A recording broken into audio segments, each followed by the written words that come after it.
प्रयागराज के एडीजी ने बांदा जनपद का आकस्मिक निरीक्षण किया।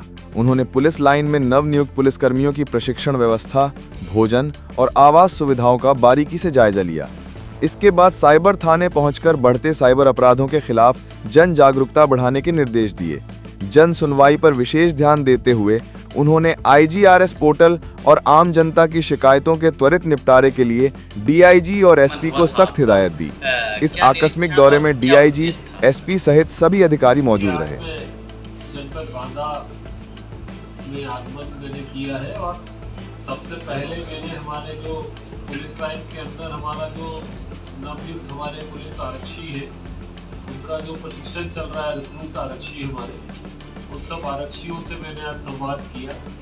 उनको प्रशिक्षण के बारे में, पुलिस सेवा के बारे में और पुलिस सेवा में जो पुलिस सेवा है, पुलिस त्याग है, अनुशासन, उन सब के बारे में उनसे बात किया गया।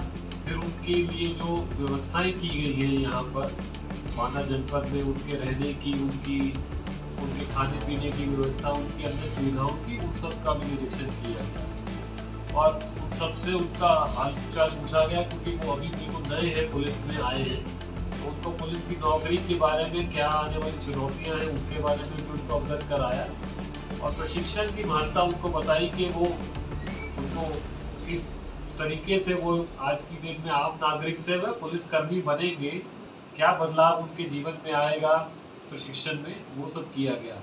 उसके साथ साथ रिक्रूट आरक्षियों के जो प्रशिक्षक हैं उनसे भी बात की गई कि कैसे वो प्रशिक्षण व्यवस्था उन्होंने की है, उसमें क्या समस्याएं हैं, उसका क्या हल है। वो मेरे आज आगमन का दूसरा चरण था, वो है साइबर क्राइम थाना, जो यहाँ जनपद बांदा में साइबर क्राइम थाना है, उसका मैंने निरीक्षण किया। आप सभी जानते हैं कि साइबर क्राइम एक ऐसा अपराध है जो दिन प्रतिदिन बढ़ रहा है और बहुत तेजी से बढ़ रहा है और सामान्य रूप से हमारी पुलिस या आम जनता उसको उतना महत्व नहीं मानती है और उस कारण समस्याएं आती हैं। आम बांदा जनपद के बहुत सारे देहात क्षेत्र के गरीब लोग मेरे पास प्रयागराज भी आए हैं, यहाँ पर भी आते हैं, जिनके साथ किसी न किसी तरीके से साइबर फ्रॉड हुआ है, कोई साइबर अपराध हुआ है। तो उस स्थिति में उनको कैसे मदद की जा सके, साइबर अपराध में कैसे क्या प्रक्रिया है, वो मैंने देखा कि साइबर क्राइम थाने पे क्या व्यवस्था की गई है।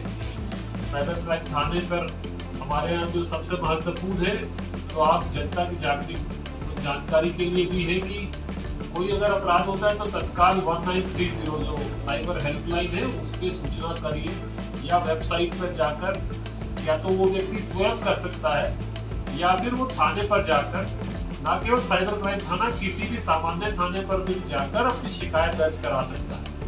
तो एक बार उसकी शिकायत दर्ज हो गई तो वह शिकायत संबंधित थाने पर जाएगी और उस पर आगे क्या कार्रवाई होनी है। उदाहरण के रूप में अगर आज मेरा कोई फ्रॉड होके मेरा 20,000 रुपया कहीं चला गया, किसी ने मुझसे फ्रॉड किया, तो जितना जल्दी मैं सूचना दूंगा उतना ज्यादा जल्दी मेरा चांस है कि मेरा पैसा रुक जाएगा और मुझे वापिस हो जाएगा।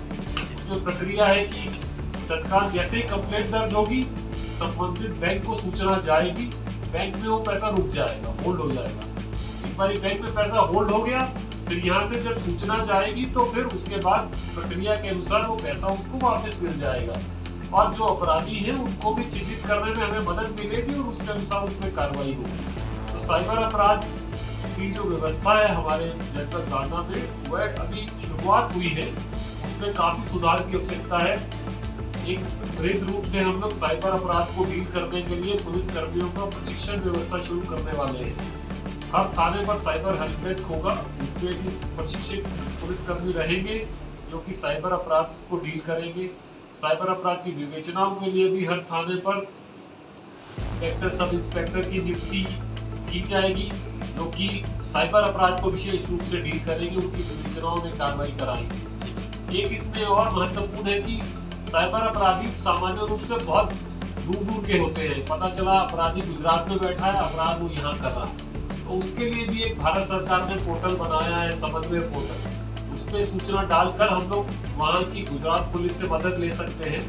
तो वो व्यवस्था भी हमने यहाँ पे चालू की है और उसके अनुसार हम लोग साइबर अपराध पे आने वाले समय में और प्रभावी कार्रवाई कर पाएंगे। अब अब जो तीसरा महत्वपूर्ण बिंदु है जो मेरा निरीक्षण का है वो जन शिकायतों का निस्तारण। तो आज मैं आया था तो कुछ जो आवेदक थे उसकी मेरी समस्याएं भी सुनी है, और यहाँ जो इनके पुलिस कार्यालय बांदा में जन समस्याओं के निस्तारण की क्या व्यवस्था है, उसमें कैसे सुधार हो सकता है, IGRS पोर्टल पे क्या व्यवस्था चल रही है, क्या उसमें क्या है, उसके बारे में भी हम निरीक्षण कर रहे हैं। और जहाँ जहाँ जो कमियाँ हैं उसमें उनको निर्देश देंगे, उसमें सुधार करेंगे, ताकि आम जनमानस की जन सुनवाई में कमी न रहे। और जो कोई भी अगर पुलिसकर्मी अगर लापरवाह पा जाएगा तो उसके खिलाफ भी कार्रवाई करेंगे। धन्यवाद। Thank you sir.